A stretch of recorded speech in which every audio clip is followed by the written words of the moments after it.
beautiful verse. He was the first Indian to get the Nobel. Oh, can you imagine?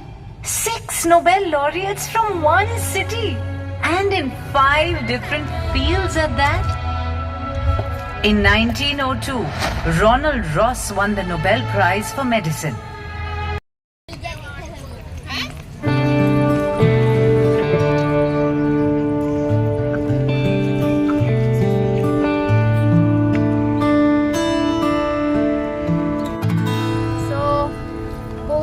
Amazing थिला हमर किछि plan नथिला light and sound show देखिबार किंतु आमे बहुत जेतु लेट रे आसिलु तो आमे निजुको बहुत लकी फील करूछु। आपण माने भी कंप्लीट वीडियो टिकु देखंतु जानि परिबे केते अमेजिंग थिला। So let's start.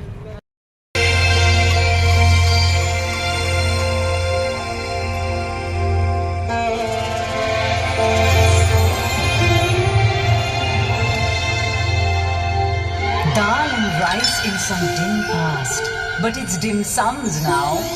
Elephant rides have given way to flyovers, and how? Things are changing, yet not changing, in Kolkata city. From my spot on this dome, there's so much I can see. All those tales I'll tell you now. Ready? 1, 2, 3.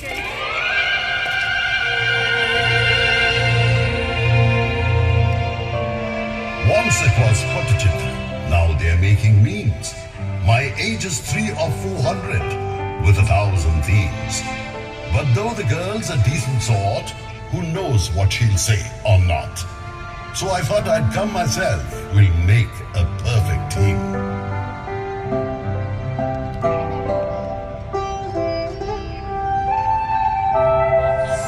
Behold this character, ladies and gentlemen. He used to wander around the spot where all of you are sitting now. It's a long way from Jurassic Park to Park Street. If that's where you want to begin, it'll take a 52-episode serial to get to mobile phones. I suggest you start with the familiar black and white. How about this then, sir? A car speeds out of 38 by 2 Elgin Road on the night of January 16th, 1941 and drives straight into the Bengali soul. No, Netaji Subhash Chandra Bose was already a resident of Kolkata's soul. Don't forget, he became the mayor in 1930. As Congress president, he captured the soul of India as well. But yes, hoodwinking the British to make that grand escape, 3 or 4 different disguises. That was a pure thriller. On top of which, he's quite literally immortal. Kolkata hasn't had another superhero like him.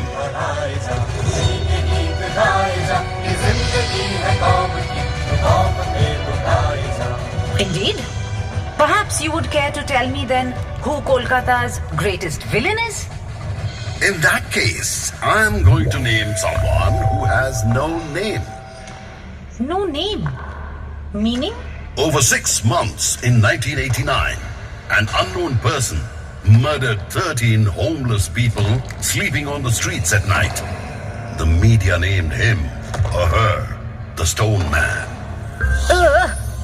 Imagine starting with something so morbid.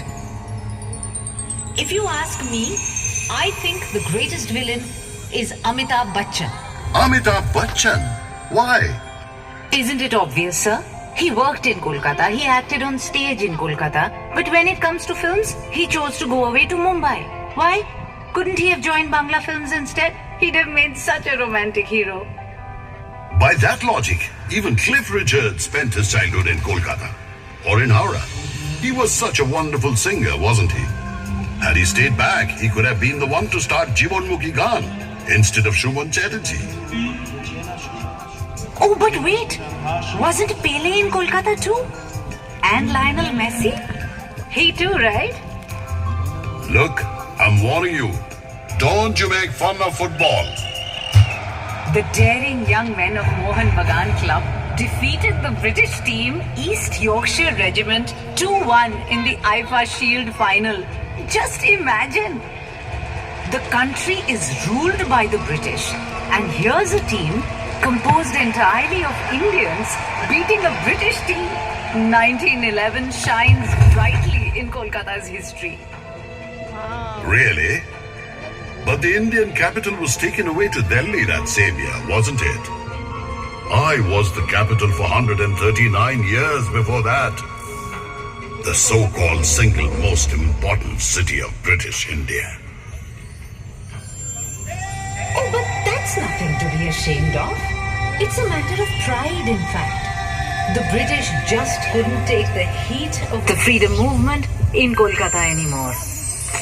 So they decided to break Bengal into two halves in 1905. Lord Curzon was so rattled, he wrote in a letter that steps must be taken to dethrone Calcutta from its place as the center of successful intrigue. Don't you remember? It was here that the Nationalist Indian Association was founded under Surendranath Banerjee's leadership. The All India National Conference was set up here too, which gave birth to the Congress. No wonder the British used to call Surendranath Surrender Not. And they failed. They couldn't even partition Bengal as they had planned because of all the protests. Yes, that is why they shifted the capital 6 years later in a fit of rage. But you know what this proves? That you're a pulsating city, a living city, a city that raises its voice against what's wrong. Right. Which would one day be mockingly called the city of processions, and even a dying city. Never mind. People call you City of Joy too, don't they? And isn't it true that in the British era, you are known as the second city of the empire? Your place was just after London's. All that was only for money. Tax collections and jute sales alone yielded millions of rupees for them. I don't understand you, sir. If Kolkata is criticized, you seem the angriest man on the planet. But when it's praised, you're the first to say nasty things. I think all you want is an argument. Arguing is in my blood. Do you know why the first censorship laws in India were made? Well, let me tell you. When Girish Ghosh set up the National Theatre in this very city in 1872, his first production was Dinabandhu Mitro's Neel Darpan. 3 years later, the group was touring the entire country. The play was being staged in Lucknow that evening. There was a scene in which Indian peasants begin to beat up the brutal indigo plantation owner, with good reason, of course. Do you know what happened then? The British soldiers in the audience went on a rampage on the stage, destroying everything. The very next year, when the Prince of Wales visited Kolkata, the group promptly staged a satire about the grand welcome he was accorded, followed by another one about the cruel police commissioner. That was it. It was time for the dramatic performance act. The censor's sword. If you're sensible, you'll be censored, my dear sir. Look at James Hickey. He published India's first newspaper from this very city, the Bengal Gazette, in 1870. Do you know, he even printed articles mercilessly criticizing the activities of Lady Hastings. Just like all your little magazines nowadays, which denounce the establishment constantly. These protests, this venting of anger, this mocking of the authorities, all of this must be boiling in your belly all the time. No wonder the people of Kolkata have such bad livers. There's nothing wrong with our livers or with our cantilevers. Howrah Bridge is a cantilever bridge, isn't it? It's been there since 1943, in perfect condition. I have to agree there. Thousands of cars, buses, trucks have been driving across it every single day, but not a dent anywhere. And I can never get over the fact that this is a bridge without a single screw.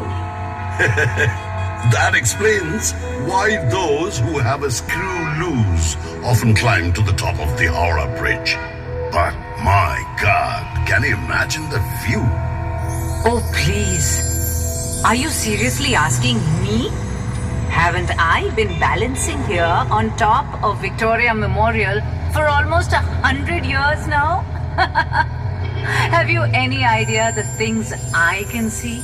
Couples in love, people up to no good, experimental art in the Academy of Fine Arts, all the money being blown up at the racecourse. And over on the other side, those babus in suits impersonating Englishmen. You want to teach me views and news? I know you inside out, Kolkata Babu. Not only do you know me, I'm certain you've been infected by me too. I mean, look at you. Sometimes you spin madly up there when it gets gusty. Other times you're an old lady with gout rooted to the spot. Why, even this building you're so proud of is sometimes dismissed as a mere copy of the Taj Mahal. And wait, wasn't it blacked out with cow dung so that the Japanese couldn't bomb it? Cow dung.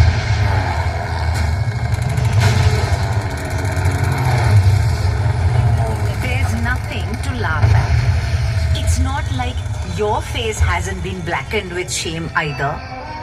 Where was all your outrage when thousands of people were dying of starvation on your streets during that same Second World War? People would step over them daintily to go to work and to meet their friends. At home, they would put on the gramophone to drown the loud cries begging for scraps. Well, I admit it. Many things that ought to have been done were not done. But I will have you know, it's also true that free kitchens were opened in every neighborhood of Calcutta. Besides, the famine was a creation of the government, of politicians and bureaucrats. Winston Churchill cannot evade responsibility for the death of so many people. Do you know what he said about them? The starvation of anyhow underfed Bengalis is less serious than that of sturdy Greeks. How could he? Don't forget either that Nobano, Bijan Bhattacharya's brilliant play about the famine, was staged in this very city. Well, yes, I'll give you that. Leftist artists created the Indian People's Theatre Association, or IPTA as everyone called it, just a year earlier in 1942. I cannot even begin to count the number of jewels it produced in Kolkata.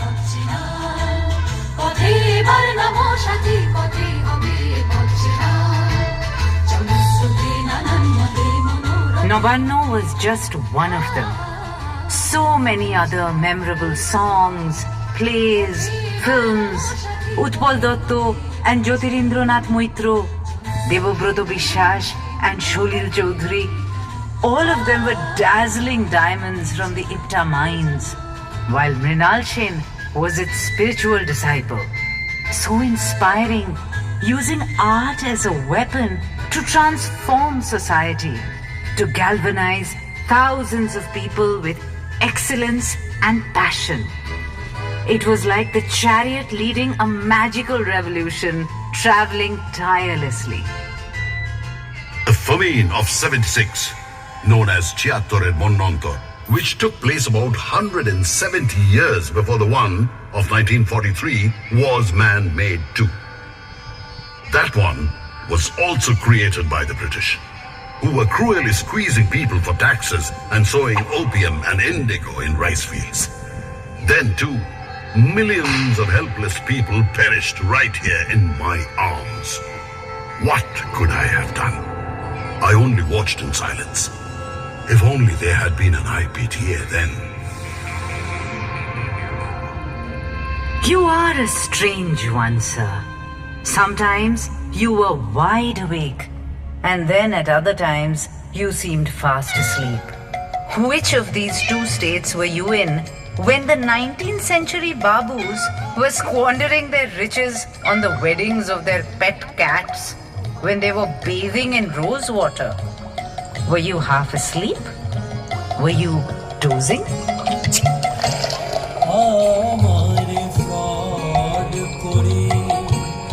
প্রাণ কৃষ্ণ কোথায়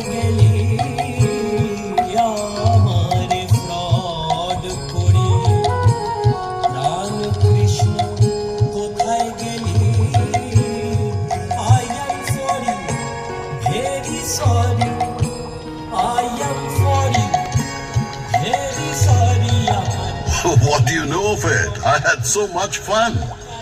Here are these people oiling themselves profusely and then riding off in a 4-horse carriage to bathe in the river.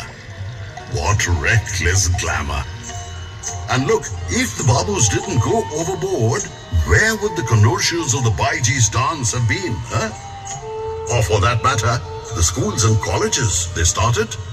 Even my most beautifully illuminated festival, the Durga Puja, would not have come into being. Durga Puja would not have happened? Why not, sir? Obviously, you don't know that it was Babu Nobu Krishnodeb of Shobha Baja who donated large sums of money to set up madrasas, to build roads, to have musicians brought in from all over the country for elaborate concerts. He not only participated in the conspiracy against Siraj-ud-Dowla in the Battle of Plassey, but also organized a magnificent Durga Puja to commemorate the victory. This was the event which put the Durga Puja so prominently on our calendars. Are you telling me that the man who started the idea of the big fat Durga Puja was the one who wanted to hand Bengal over to the British? Of course. Bengal would not have fallen into British hands had Siraj-ud-Dowla not attacked me with a huge army in 1756.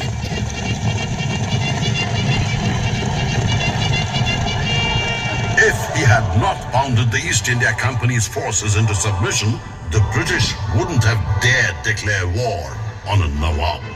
I feel they would still have declared war. Just that the proper nouns would have been different. They're not a race to give up without taking control.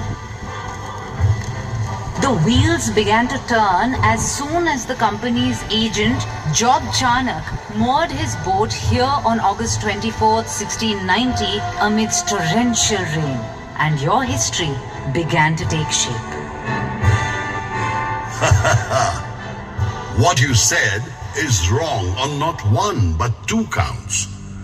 Firstly, Kobi Konkon Mukundaram had written about me long before Chanak came into the picture. In fact, I was present even earlier in Bipradash Pipilai's Monusha Mongol verses of 1495.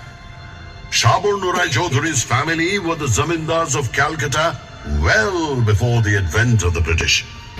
So, my history does not begin there. Secondly, can you say things necessarily took a turn for the worse with Chanak's arrival? No, you cannot. Ram Mohan Roy put an end to the practice of sati, but would he have succeeded without the assistance of Lord Bentinck? Would Michael Madhusudhan Dotto have changed the direction of Bengali poetry had he not read Milton? Would Bankim Chandra Chattopadhyay have written the first novel in Bangla if he had not been familiar with Walter Scott? Would Ishwar Chandra Vidyasagar have been able to introduce widow remarriage without the support of the British? What kind of nonsense is this? May I remind you of some scenes from your own history? How can you forget that thousands of people lined your streets to shower martyr Khudiram Boshu's dead body with flowers? Or that Binoy, Badol and Dinesh killed themselves after assassinating a tyrannical British officer in Writers' Building? Why, one of your most renowned barristers, Chittaranjan Das, used to have his clothes laundered in Paris, but the same person burnt all his western wear and began to dress in khadi. The man he defended successfully in the Alipur bomb case was none other than the poet of patriotism, Aurobindo Ghosh. For heaven's sake, sir, you are the city where the revolutionary organization Anushilon Shomiti was born.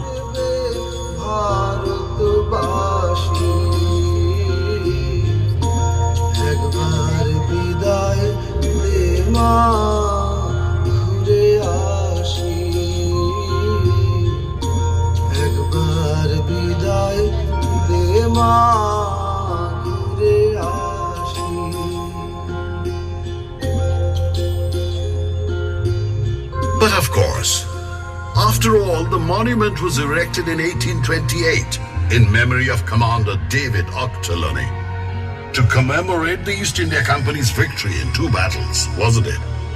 But just imagine, its name was actually changed to Shahid Minar in 1969, when it was dedicated to the martyrs in India's war of freedom. You don't have to be so angry, though. I was only wondering. You know, this is armchair punditry. What if this? What if that? What if lions and tigers had prowled the streets of Kolkata? That's not exactly speculation. The Bengal tiger is famous. And he did, in fact, live in Calcutta. He took charge of Calcutta University in 1907, 50 years after it was established in 1857. And he transformed it completely. He is none other than Sir Ashutosh Mukhopadhyay. And what of the lion? The lion? We also call him the Shingho, don't we? So, what about Kali Prashanna Sinha or Kali Prashanna Shingho, who not only translated the Mahabharata, but also wrote Hutum Pachar Noksha about me? Right. And rhinos? What about them? Oh, the rhinos. They are the ones whose skins could not be penetrated by the teachings of Kolkata's great men. They abused Ram Mohan Roy. And as for Vidyasagar, they made up satirical songs about him and sang them everywhere, which he tolerated, as it happens. Personally, I think these are the precise things that demonstrate how far ahead of the times these great men were. Vivekananda had to hear that he was no sage, for he visited the land of Christians and ate meat. And yet, it was he who made India proud with his speech in Chicago, right? His Guru Ram Krishna was even told he was illiterate. But he attracted the best minds with his natural wisdom and deep knowledge of religion. It was he who said, Joto mot, toto poth. There are as many methods as there are viewpoints. He was referring not just to different faiths, but also to the philosophy of Kolkata's flowing life. We don't care for criticism. Even Rabindranath Tagore had to take it. Apparently, all his writings are convoluted, and he founded Shantiniketan with unclear intentions, etc., etc. But his Nobel Prize is still the first line of my poetry of pride. I may have been displaced from the status of India's capital city in 1911, but just 2 years later came a crown whose luster is never to be diminished. The Nobel Committee said, Rabindranath Tagore is being awarded the prize because of his profoundly sensitive, fresh and beautiful verse. He was the first Indian to get the Nobel. Oh, can you imagine? 6 Nobel laureates from one city and in 5 different fields at that? In 1902, Ronald Ross won the Nobel Prize for Medicine. 1930, the Nobel for Physics went to C.V. Raman, who conducted his research in Kolkata for the Raman effect. In 1979, Mother Teresa got the Nobel Peace Prize, and in 1998, Amartya Sen for economics. And in 2019, Abhijit Banerjee was awarded the Nobel for work done in the area of alleviating global poverty. Not that getting Nobel was the last word. Scientist Jagadish Chandra Bose may not have won it, but he shines bright in my sky. His genius stretched from the discovery of life in plants to the invention of the radio. Then there was Prafullo Chandra Rai, the first non-European to be honored with the Chemical Landmark Award by the Royal Chemical Society of England. There was Shotendranath Bosu, standard bearer of Bose-Einstein statistics, after whom the boson particle is named. There was Prashanta Chandra Moholanovish, father of the practice of statistics in India, architect of the Planning Commission, whose birthday is now observed as the National Statistics Day. I hate to puncture your balloon, but this hallowed center of science is also a hotbed of, dear sir. In 1857, Kolkata saw the craze of the return of the dead. Some said all the people who have died this year will be back on the night of Kali Pujo. Others claimed, no, all those who have died in the past 10 years will be back on the 15th day of the month of Kartik. There was a commotion all over the city. Many people began to wait for their dead relatives. Songs were composed too. The dead people are back. I saw them floating in Ranaghat. Scrawny neck and swollen belly, wobbling like a lump of jelly. Guilty as charged. The 1979 rumors were no less sensational. The American satellite Skylab was going to collapse any day. People kept staring at the sky. Many of them actually walked around in helmets all day. Well, some pieces of Skylab did fall. But that was in Australia, in and around Perth and some other places. Nowhere near Calcutta. Oh, yeah, but the madness I remember best was when Ganesh began to drink one afternoon in 1995. Temple Ganeshas, calendar Ganeshas, hole-in-the-wall Ganeshas, no one was left out. Apparently, they were all drinking milk as though their lives depended on it. Everyone ran headlong to their nearest Ganeshas with milk. Being left out of this miracle would have meant falling short on their quota of good deeds. Ah, that's what we call DeRosio's Phantom Punch. Do you know him? Before your time, a 17-year-old Anglo-Indian, a mere boy, a teacher of English at Hindu College, who told the students, argue, validate, use your reason, challenge tradition. And his students, well, it's better to call them disciples, fanned out far and wide as young Bengal, trying to reform society. This too happened in Calcutta. Please, I am perfectly aware of the story. And just like they tried to shake up the Brahmin orthodoxy to reform society, you had the young men and women in the 1970s who tried to annihilate the system with their violent Naxal revolution. But this time, the reaction to bombs and bullets was much sharper because politics had become much more complex. It was truly awful. The nights were filled with the explosions of bombs and the rumble of police jeeps, God. And when the sun rose, I could see the corpses of all those brilliant young men floating along the Ganga. Gallons of fine hot blood were spilled on your body, Kolkata, and ideology and tradition were disguised in new masks. As we say, Jotomot Totopot. The Naxal revolution is a source of terror for some people and of romantic nostalgia for others. There are even sly smiles about the slogan, China's chairman is our chairman. But can you tell me why someone here would not be inspired by the Chinese leader? Kolkata is a center of global citizenship, isn't it? There. I agree. Hindu college is such a powerful statement of that. Imagine saying one must learn the English language, saying one must understand Western culture and meld it with one's own back then. Nowhere else in India could a school have been set up with these objectives.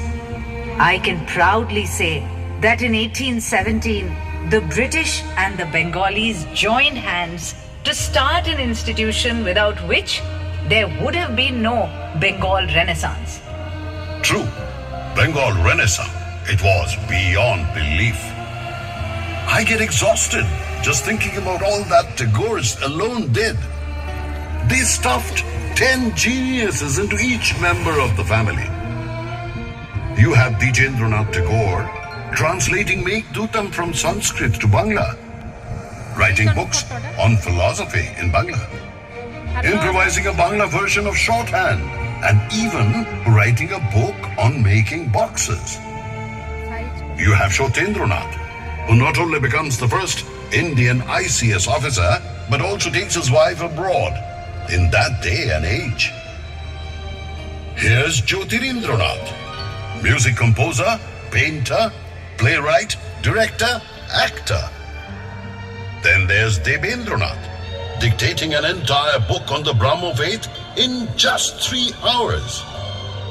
Gaganendranath shows himself to be an artist extraordinaire, making cartoons as well as cubist paintings. And Abanindranath's drawings and stories both turn out to be wonders of Bengali culture.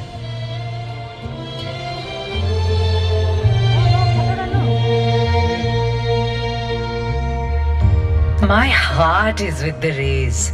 Whom to start with?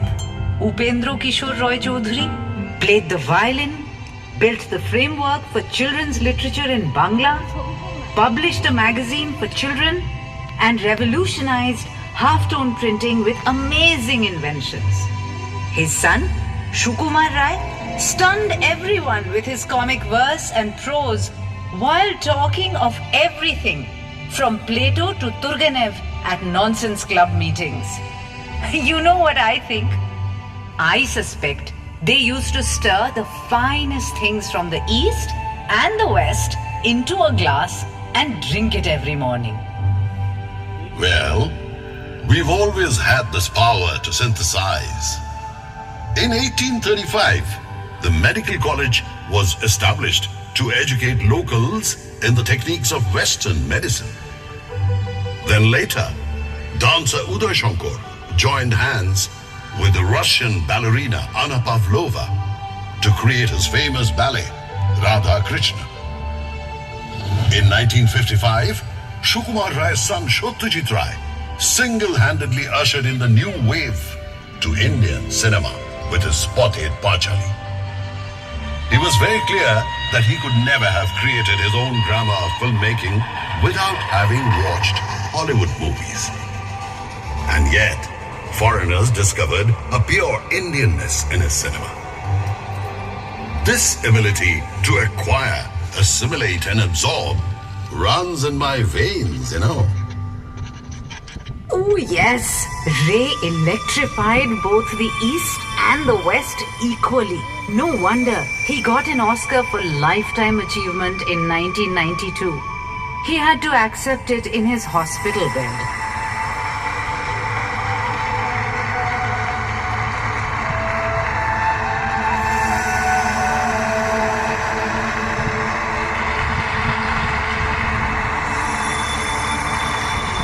But what you may not know is that earlier, the same year, Subrata Mitra received the Eastman Kodak Lifetime Achievement Award for Excellence in Cinematography. Who was Subrata Mitra, you may ask? Well, he was the cameraman of Ray's earlier films. It's most unfair that he never got the fame he deserved as one of the world's best cinematographers. Excuse me, but can you seriously please explain your obsession with unsung heroes? I can never decide whether you're being generous or being overly critical all the time. Every time the world thinks someone from your city is worthy of the finest honor, you Kolkatans will produce someone else at once. Oh, Mr. So-and-so was just as brilliant, but never got his due. But then why shouldn't we? The people of Kolkata know how to celebrate winners. We also know how to admire the ones who were left behind. We don't ignore the ones who didn't win the prize, who died without fame. Because we know how to measure an artist's or a thinker's worth. Not by how much gold they have gathered, but by how much gold they have scattered. And so, Jivanananda Das is as immortal as Rabindranath Tagore. Ritik Ghatak will live on as long as Satyajit Ray does. Badul Sarkar as long as Shambhu Mitra. Kamal Kumar Mujumdar as long as Sunil Gangopadhyay. We'll revere Pankaj Rai, but we'll honor Shute Banerjee too. We'll put Hemanta Mukhopadhyay and Manna De and Shundha Mukherjee on a pedestal. We'll bow our heads to Suchitra Mitro and Konika Bandyopadhyay too. But we won't leave Nirmala Misro and Pratima Bandyopadhyay out either. And we lose ourselves in Nikhil Banerjee's sitar. This isn't a fad. It's just that we have a deeper inside. You get me?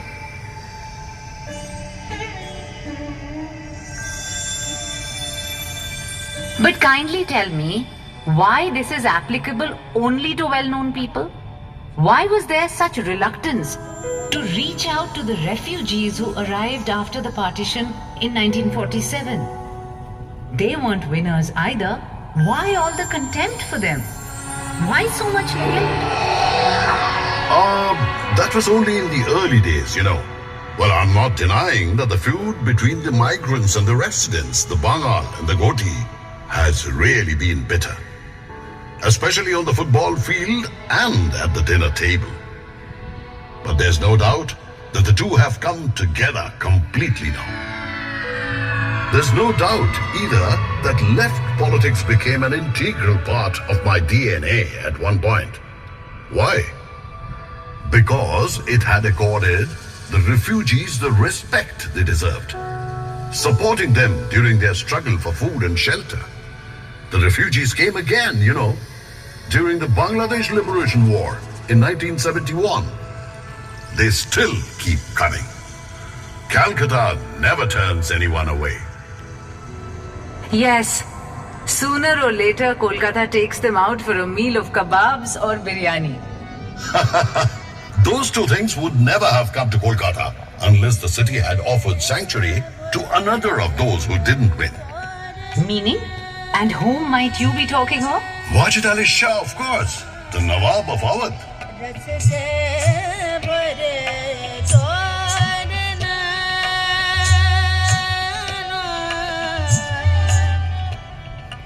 The English dethroned the Nawab without a battle in 1856, exiling him to Calcutta.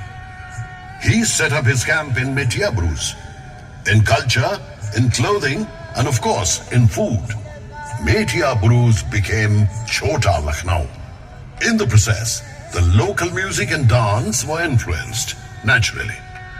But the taste buds and cooking pot were influenced even more. If kebabs and biryani are sold by the side of every road in Calcutta today, their roots can be traced back to that inglorious banishment. No treasure will be discarded here. Calcutta believes this, and this is my glory. But this glory fades when we remember the horrific riots of 1946. Those Hindu-Muslim riots lasting almost a week.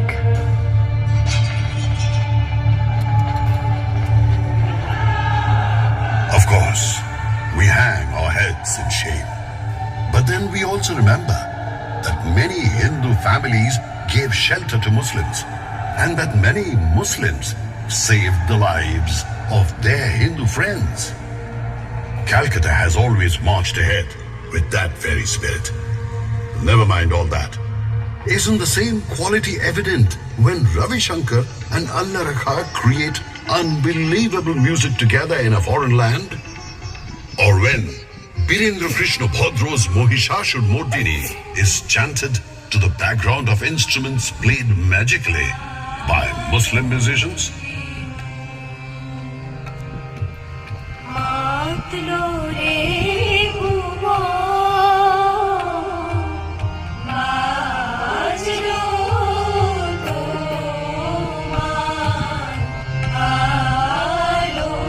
Indeed, indeed, it is, my friend. I am reminded of what magician PC Shorkar did once. The audience, had all turned up for his performance, but the magician was nowhere to be seen. 10 minutes had passed after the scheduled time of the show to be opened, and people were becoming impatient and restless. Suddenly, they heard someone say, "Here I am!" In utter surprise, they found Shorkar standing on the stage and saying, "Look, I'm on time. Take a look at your watches." And an astonished audience discovered that their watches had gone back 10 minutes. Nothing has changed. You are just like him. A master of mass hypnotism, navigating the space between the hands of the clock and of history. While people worship and taunt you alternately, but you hold your dazzling smile intact through everything that happens, announcing, "Here I am."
जदि आपण मैंने एपर्यंत मो channel को subscribe करना then